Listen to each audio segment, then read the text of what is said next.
Student সবাইকে বিদ্যানিকেতন পাঠশালায় স্বাগত জানাই। আজকে আমরা হাজির হয়ে গেছি একাদশ শ্রেণীর প্রথম সেমিস্টারের সংস্কৃত বিষয়ের একটি সহায়িকা বই নিয়ে। আজকে আমরা সংস্কৃত সুধা এই বইটি রিভিউ করতে চলেছি। তোমরা দেখতে পাচ্ছ লেখক হলেন পরমেশ ভট্টাচার্য এবং খোকন মাইতি, যেটি সংস্কৃত বুক ডিপো থেকে প্রকাশিত হয়েছে। তোমরা এরপর দেখো এখানে লেখক সম্বন্ধে কিছু কথা বলা হয়েছে।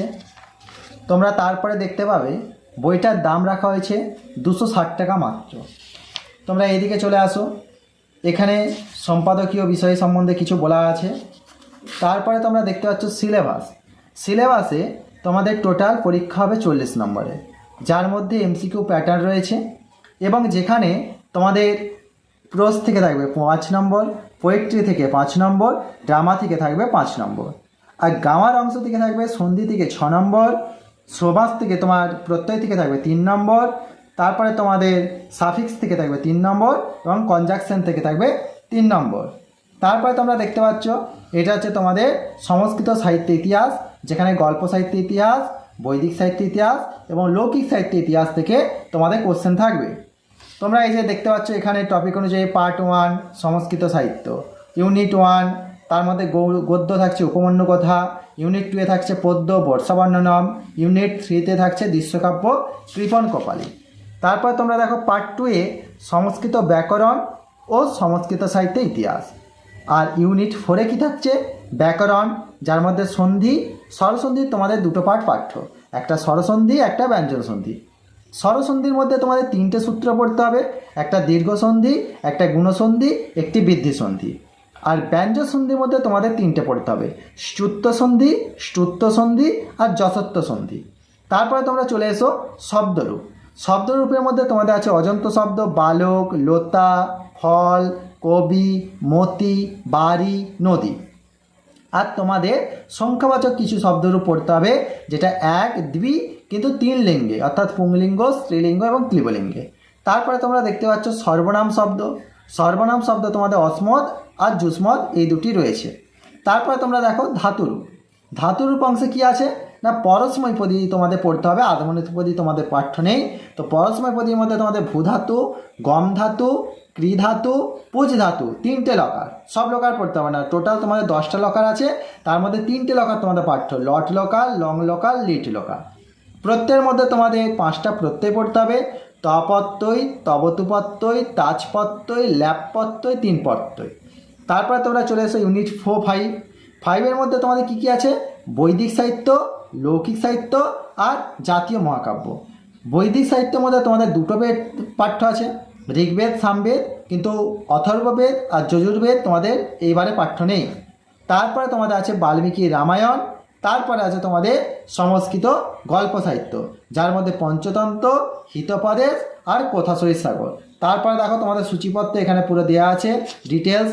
প্রথমে দেবনাগরী সম্বন্ধে, তোমার দেবনাগরী যে বর্ণ অ আ ক খ সেগুলো সম্বন্ধে একটু আলোচনা করা আছে। যেহেতু তোমরা একদম 7, 8-এর পর তোমরা একাদশ শ্রেণীতে পড়ছো, তাই তোমাদেরকে আগে দেবনাগরী হরফটা ভালো করে জানতে হবে। তারপরে আছে তোমাদের পুনরনুশীলনম, যেখানে তোমাদের আরও কিছু কিছু যেমন হচ্ছে বৃদ্ধি কাকে বলে, গুণ কাকে বলে, এসব বিষয়গুলো আলোচিত হয়েছে। তোমরা এখানে দেখতে পাচ্ছ দেবনাগরী বর্ণ পরিচয়, যেখানে তোমাদের স্বরসন্ধি, ব্যঞ্জন সন্ধি, তোমরা এইগুলো দেখতে পাবে। ঠিক আছে, তো এগুলোকে তোমাদেরকে বাড়িতে প্র্যাকটিস করতে হবে, কারণ তোমাদের ধরো দেবনাগরীতে কিছু একটা লেখা আছে, সেইটা পড়ে তোমাকে উত্তর দিতে হবে, তখন তোমাদের এটা জানাটা অত্যন্ত আবশ্যক। তারপরে দেখো তোমাদের পুনরনুশীলনম। প্রথমে তোমাদের জানতে হবে যে সংস্কৃত শব্দটা কীভাবে এসেছে, সেটা দেখো এখানে ডিটেলস আলোচিত হয়েছে। সম্পূর্বক, ক্রিধাতুর উত্তর, তপত্যয়, কর্মণীতে কীভাবে এসছে দেখো, কোন সূত্রানুসারে এখানে ত এর যে ক সেটা কিভাবে লোপ হলো, সেটা তোমার ডিটেলস আলোচনা করা আছে। তারপরে তোমরা দেখো সূত্র কাকে বলে, তারপরে দেখো বার্তিক কাকে বলে, ভাষ্য কাকে বলে, শিবসূত্র বা প্রত্যাহার কিভাবে গঠিত হচ্ছে, শিবসূত্র কি, দেখো এখানে 14টি শিবসূত্র বা মাহেশ্বর সূত্রের আলোচনা করা আছে, ডিটেলস আলোচনা করা আছে। তা সুতরাং বইটি অত্যন্ত খুব ভালো বই করেছে, তোমরা দেখতে পারো। সবর্ণ, গুণ, বৃদ্ধি, সম্প্রসারণ, ধাতু প্রচুর আলোচিত হয়েছে, যেটা তোমাদের জানা অত্যন্ত আবশ্যক, কিন্তু তোমরা এটা অন্যান্য বইতে পাবে না।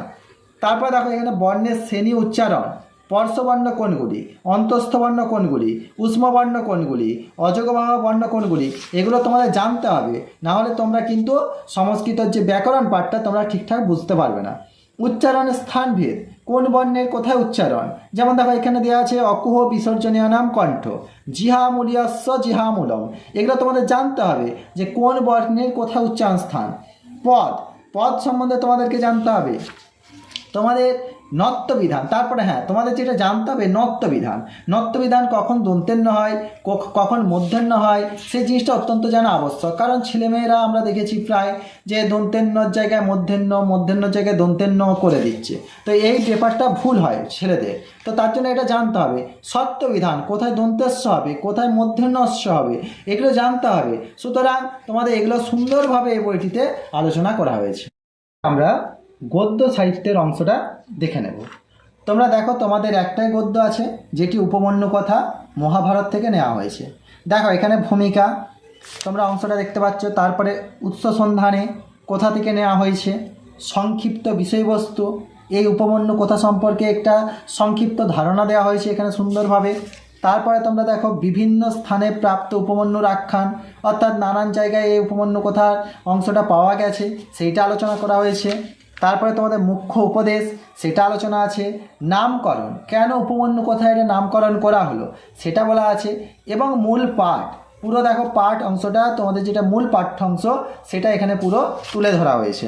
তারপর দেখো এক একটা অংশকে ভেঙে, যেমন মূল পাঠ 1 সেটা হচ্ছে তোমাদের বাংলা লিপি, মানে তোমাদের সংস্কৃতের সাথে বাংলা, হ্যাঁ দেবনাগরী হরফেতে যেটা দেওয়া আছে সেটাকে আবার বাংলাতে দেওয়া আছে। সন্ধিবিহীন পাঠ, শব্দার্থ আছে, নির্বাচিত সংস্কৃত প্রতিশব্দ আছে, অনুবাদ আছে, ব্যাকরণের যেই পাঠটা অর্থাৎ শিষ্য কোন ধাতু থেকে এসেছে, কোন প্রত্যয় যোগ হয়েছে, সেগুলো দেখো ডিটেলস আলোচিত করা হয়েছে। তারপরে মূল পাঠ 2 সেইটা দেখো। এইভাবে তোমাদের মূল পাঠ 3, মূল পাঠ 4, এইভাবে পুরো অংশটাকে ছোট্ট ছোট্ট অংশ ভাগ করে আলোচনা করা হয়েছে, তোমরা দেখতে পারো সুন্দর করেছে এটা। তারপরে তোমরা দেখো এই যে এই উপমন্যু কোথা থেকে কী কী কোশ্চেন হতে পারে এবং মনে রাখবে যেগুলো মূল বিষয়, মূল জিনিস, সেগুলোকে একটা জায়গায় রাখা হয়েছে। তারপর দেখো তোমরা প্র্যাকটিস সেট, যেখানে অনেকগুলি প্রশ্ন তুলে ধরা হয়েছে। দেখো তোমাদের সত্য মিথ্যা, MCQ, শূন্যস্থান পূরণ, তারপর তোমাদের স্তম্ভ মেলানো সুন্দরভাবে আলোচিত করা হয়েছে। তারপরে দেখো তোমরা পদ্যপাঠটা দেখো, পদ্যপাঠে কী আছে না রামায়ণ, রামায়ণের অংশ বর্ষা বর্ণনম, বর্ষা বর্ণনমের একই রকম ভূমিকা। তারপরে দেওয়া আছে কবি পরিচিতি, উৎস সন্ধানে, বিষয়বস্তু, নামকরণ এবং মূল পাঠের মধ্যে তোমাদের 10টা শ্লোক পাঠ্য আছে, যেখানে প্রত্যেকটা শ্লোকের অন্বয়, শব্দার্থ, সংস্কৃত প্রতিশব্দ, অনুবাদ, বাচ্য পরিবর্তন, বিবৃতি, দেখো ব্যাকরণ, ব্যাকরণের পাঠটা এখানে একটু আলোচনা করা আছে। হ্যাঁ এভাবে পুরো 10টি শ্লোক সুন্দরভাবে আলোচনা করা হয়েছে, তোমরা দেখতে পারো। দেখো সুন্দরভাবে আলোচনা করা হয়েছে দেখো। এবং তারপরে আছে তোমাদের মনে রাখবে কোন জিনিসগুলো মনে রাখতে হবে, তোমাদের অতি অবশ্যই মনে রাখতে হবে, সেইগুলো এক জায়গায় করা হয়েছে। এবং প্র্যাকটিস সেট, কী কী প্রশ্ন হতে পারে এখানে সেগুলো দেখো এখানে সুন্দরভাবে আলোচনা করা হয়েছে। অনেক কোশ্চেন ধরেছে এখানে, অনেক কোশ্চেন, স্তম্ভ মেলানো সমস্ত কিছু তুলে ধরেছে। দেখো নাটক অংশ, নাটক অংশে তোমাদের একটাই নাটক আছে যেটি হচ্ছে কৃপণ কপালী, যেটা কোথা থেকে নেওয়া হয়েছে চিপি দেওয়া চর্মনম, চিপি দেওয়া চর্মনম মূল এটা একটা নাটক, তার মধ্যে কৃপণ কপালী তোমাদের পাঠ্য। দেখো এখানে ভূমিকা অংশটি সুন্দরভাবে উপস্থাপন করা হয়েছে। তারপরে আছে তোমাদের আধুনিকতা ও বঙ্গীয় কবি, অর্থাৎ ইনি হচ্ছেন চিপিডাওয়া চর্মনম, যিনি লিখেছেন শ্রীজীব ন্যায়তীর্থ, তিনি হচ্ছেন আধুনিক কবি, তার সম্বন্ধে ডিটেলস এখানে দেওয়া রয়েছে। কাব্যের ভেদ, কাব্য কয় প্রকার সেইটার আবার ভেদ, হ্যাঁ সেগুলো দেখো ডিটেলস আলোচনা করা আছে। তারপরে বৈশিষ্ট্য, উৎস সন্ধানে অর্থাৎ এর উৎস কী, কবি পরিচিতি, তারপরে কবিকৃতি, তারপরে তোমাদের বিষয়বস্তু, দেখো সুন্দরভাবে বিষয়বস্তুটা এখানে উপস্থাপন করা হয়েছে। নামকরণ, সমাজচিত্র এবং এখানে পাত্রপাত্রে, অর্থাৎ এই নাটকে কারা কারা রয়েছে সেগুলো দেখো এখানে আলোচনা করা হয়েছে। এবং মূল পাঠগুলো সুন্দরভাবে এখানে আলোচনা করা হয়েছে। অনুবাদ ও আলোচনা, এখানে অনুবাদ আলোচনা দেখো এই পুরো অংশটা সুন্দরভাবে একদম ব্যাকরণ সমেত তোমাদের এখানে আলোচনা করা হয়েছে। দেখতে পারো তোমাদের এই অংশটা দেখো প্রচুর, এটা একটা বড় আছে, এটা অবশ্য তোমাদের দেখো এবং দেখো তারপরে আছে তোমাদের কি মনে রাখবে সেই জিনিসগুলো এখানে দেওয়া হয়েছে এবং প্র্যাকটিস সেট অর্থাৎ তোমাদের কিছু প্রশ্ন উত্তর এখানে দেওয়া হয়েছে। দেখো প্রচুর প্রশ্ন আছে এখানে, স্তম্ভ মেলানো, শূন্যস্থান পূরণ, দেখো বন্ধ। পরে তোমরা ব্যাকরণ অংশটা দেখো। ব্যাকরণের মধ্যে তোমাদের পাঠ্য আছে সন্ধি। সন্ধি সম্বন্ধে এখানে দেখো বলা আছে, সন্ধি কাকে বলে, সন্ধি কয় প্রকার, কী কী সন্ধি, দেখো এখানে সংজ্ঞা দেওয়া আছে, সন্ধির নিয়মের বিকল্প বিকল্প কিছু দেওয়া আছে, দেখতে পাচ্ছ তোমরা, সন্ধির প্রকারভেদ দেওয়া আছে, স্বরসন্ধি বা অসন্ধি, দেখো তোমাদের এই যে সূত্র যেমন দেওয়া আছে তোমাদের দীর্ঘ সন্ধি, সেটা সূত্র কি অক সবর্ণে দীর্ঘ, সেটার আবার ব্যাখ্যা করা আছে, দেখো ব্যাখ্যা করা হয়েছে এখানে দেখো। তারপর তোমাদের এখানে আছে আদগুণ গুণসন্ধি, তারপরে আছে তোমাদের বৃদ্ধি সন্ধি, তারপরে দেখো এখানে প্র্যাকটিস সেট, দেখো সুন্দরভাবে এখানে আলোচনা করা আছে। তারপরে তোমরা দেখো ব্যঞ্জন সন্ধির পাঠটা, ব্যঞ্জন সন্ধিতে তোমাদের যেমন ষ্টুত্ব সন্ধি, ষ্টুত্ব সন্ধি, যশত্ব সন্ধি, দেখো এইভাবে তোমাদের দেওয়া আছে। তারপরে দেখো প্র্যাকটিস সেট, আবার এই একই রকমভাবে প্র্যাকটিস সেট। তারপরে আছে তোমাদের সুবন্ত প্রকরণ, তোমাদের যে সু ঔ যশ অমর সস, এটা তোমাদের মুখস্থ করতে হবে, ঠিক আছে। তারপরে দেখো তোমাদের যে বালক শব্দরূপ, লতা শব্দরূপ, তারপর তোমাদের ফল শব্দরূপ, কবি, মতি, নদী, তোমাদের এই শব্দরূপগুলো মুখস্থ করতে হবে এবং সুন্দরভাবে দেওয়া আছে। অসমত, যুষ্মত, এক, দ্বি, এগুলো দেওয়া আছে। প্র্যাকটিস সেট দেওয়া আছে। তিঙন্ত প্রকরণ, তিঙন্ত প্রকরণে তোমাদের দেখো এখানে ধাতুরূপ, ধাতুরূপের মধ্যে যেই লকারগুলো সম্বন্ধে বিস্তৃত আলোচিত আছে। তারপরে তোমাদের এই যে এখানে পরস্মর প্রতি রূপটা কী হবে, তিতস অন্তি, শীতস্থ, মি বসমস, এগুলো দেখো আলোচনা করা আছে। তোমাদের এরপর গম ধাতু, ভূ ধাতু, গম ধাতু, ক্রি ধাতু, হ্যাঁ এগুলো আলোচনা করা হয়েছে। প্র্যাকটিস সেট, দেখো এখানে প্র্যাকটিস সেট আছে, প্রত্যেকটা চ্যাপ্টার প্র্যাকটিস সেট তুলে ধরা হয়েছে, অত্যন্ত ভালো বই হয়েছে এটি। প্রত্যয়, প্রত্যয় কয় প্রকার, প্রত্যয় কাকে বলে, তোমাদের কোন প্রত্যয়গুলো পাঠ্য দেখো, তাজ প্রত্যয়, তারপর তোমাদের ল্যাপ প্রত্যয়, তারপরে তোমরা দেখতে পাচ্ছ ত প্রত্যয়, তারপর তোমরা দেখো এখানে আছে তোমাদের তবতু প্রত্যয়, তারপর দেখো এখানে তিন প্রত্যয়, তারপর তোমাদের প্র্যাকটিস সেট, প্র্যাকটিস সেট দেখো এখানে। তারপরে তোমরা সাহিত্যের ইতিহাস অংশটা দেখে নেব। তোমরা দেখতে পাচ্ছ তোমাদের প্রথমে পাঠ্য আছে বৈদিক সাহিত্য, বৈদিক সাহিত্যে তোমাদের ভূমিকা, ভূমিকা অংশটার পর তোমাদের দেওয়া আছে বেদের মহত্ব এবং বেদাঙ্গ সম্বন্ধে দেওয়া আছে, শ্রুতি, নিগম, আগম, ত্রয়ী, ছন্দস, আমলায়, সাধ্যায়, এগুলো সম্বন্ধে বিশেষ বিস্তৃত আলোচনা করা আছে। তারপরে তোমরা দেখতে পাচ্ছ এখানে দেওয়া আছে বৈদিক সাহিত্যের বিভাজন, তারপরে আছে বেদাঙ্গ, বেদাঙ্গ সম্বন্ধে ডিটেলস আলোচনা করা আছে। শিক্ষা কী, কল্প কী, ব্যাকরণ কী, ছন্দ কী, ডিটেলস, জ্যোতিষ, নিরুক্ত, দেখো কল্প, এগুলো ডিটেলস আলোচনা করা আছে এখানে। বেদের সংরক্ষণের উপায় এবং বেদের যে পাঠ, জটা, শিখা, ধ্বজ, রথ, মালা, রেখা, দণ্ড, ঘন, এই পাঠগুলো আলোচনা করা আছে। এবং এখানে দেখো ঋগ্বেদের শাখা, ব্রাহ্মণ, আরণ্যক, উপনিষদ, প্রত্যেকটি বেদের শাখা, ব্রাহ্মণ, আরণ্যক, উপনিষদ, এগুলো আলোচনা করা আছে। বেদ পৌরুষেয় নাকি অপৌরুষেয়, বেদ কারোর দ্বারা রচিত নাকি রচিত নয়, সেটা এখানে বিস্তৃত আলোচনা করা রয়েছে। মন্ত্র সার্থক না নিরর্থক, সেই সম্বন্ধে আলোচনা করা আছে। তারপরে বেদের বিভিন্ন ব্যাখ্যা পদ্ধতি আলোচনা করা আছে ডিটেলস, এবং পদকার, পদপাঠকার, বেদ ভাষ্যকার, সাকল্যমণি, রাবণ, আত্রেয়, এদের সম্বন্ধে আলোচনা করা আছে। এবং দেখতে পাচ্ছ তোমাদের এখানে রচনাকাল, বেদের রচনাকাল সম্বন্ধে আলোচনা করা হয়েছে, যে স্বামী দয়ানন্দ সরস্বতী কোন সময়কে বলেছেন, তারপরে অবিনাশ চন্দ্র দাস, দীননাথ শাস্ত্রী চুলের, হ্যাঁ এরা কি বলেছেন, সেগুলো এখানে দেখো আলোচনা করা আছে। তারপরে বেদ মন্ত্র, ভূতাত্ত্বিক মতাবলী, বেদের কাব্য সৌন্দর্য, ললিতকলা, দেখো এখানে মানে প্রচুর ডিটেলস। এই বইটা তোমাদের যেটা অন্যান্য বাজার চলতি যে সমস্ত বই আছে সেগুলো কিন্তু এত ডিটেলস তোমরা পাবে না, কিন্তু এই বইটার একটা বিশেষত্ব হচ্ছে তোমরা ডিটেলস পাবে। মানে এই বইটা যদি কেউ খুঁটিনাটি পড়তে পারে তার 40-এর মধ্যে 39-40 নাম্বার পুরো নাম্বারসে পাবে, একদম গ্যারেন্টি একদম। ঋগ্বেদ সংহিতা, তারপর দেখো এখানে সামবেদ সংহিতা, তারপরে দেখো তোমার যেহেতু দুটো বেদ পাঠ্য তাই ঋগ আর সাম এগুলো আছে। তারপরে প্র্যাকটিস সেট আছে, প্রশ্নোত্তর।